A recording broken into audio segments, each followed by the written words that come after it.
आसंता 24 घंटा पर 7 जिला को अलर्ट।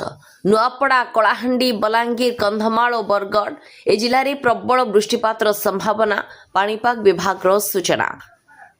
दुर्बल होई अवपात रे परिणत हैला गभीर अवपात।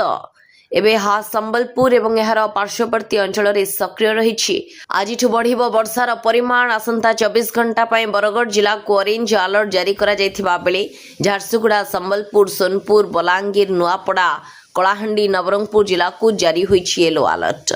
एपटे गभीर अवपात प्रभाव रे दक्षिण आभ्यंतरीण ओडिशार नुआपड़ा, कलाहांडी, बलांगीर, कंधमाल तथा पार्श्ववर्ती बरगढ़ जिले में गतकाली राति तमाम तुहाकु तुहा वृष्टिपात अनुभूत होइतिबारु आज ए जिला गुड़िकरे बहुत भारी रु अत्यंत भारी वृष्टिपात अनुभूत हेबार यथेष्ट अधिक संभावना।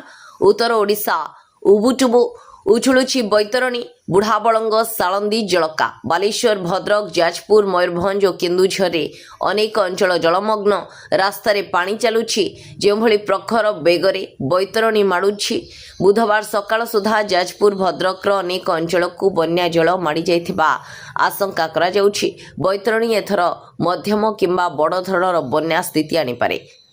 बन्या स्थितिर घन घन समीक्षा चलाई सरकार। प्रभावित अंचल को ओड्राफ और एनडीआरएफ टीम पठा जाइछि। बन्या स्थिति परिचालना पई 3 वरिष्ठ आईएएस को 3 जिला को पठा जाइछि। सुधांशु मोहन सामल को भद्रक, के सुदर्शन चक्रवर्ती को बालेश्वर और पी अन्वेषा रेड्डी को स्वतंत्र भावे जाजपुर जिला दायित्व दिया जाइछि।